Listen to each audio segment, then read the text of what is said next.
बिस्मिल्लाहिर्रहमानिर्रहीम, अस्सलाम वालेकुम।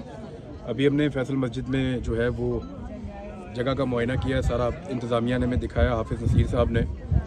और कल नमाज जनाजा अरशद शरीफ शहीद भाई का यहाँ पे फैसल मस्जिद में 2 बजे दोपहर जुमेरात वाले दिन होगा।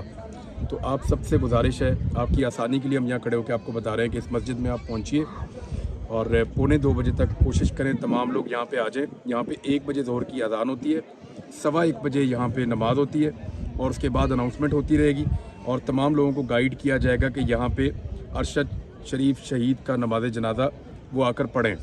तो आप सबको आना है। अरशद शरीफ ने जो उसके ऊपर इस मट्टी का कर्ज था वो अदा किया है। अब आप सबकी बारी है, आप सब आइए और पूरी दुनिया को बताइए कि आप लोग आज़ाद लोग हैं और बिल्कुल वैसी ही आज़ादी चाहते हैं जैसी अरशद शरीफ चाहते थे, और नमाज जनाजा में ज़रूर शिरकत कीजिए। अल्लाह ताला हम सबको और पाकिस्तान को अपने हिफ्ज़-ओ-अमान में रखे। बहुत शुक्रिया।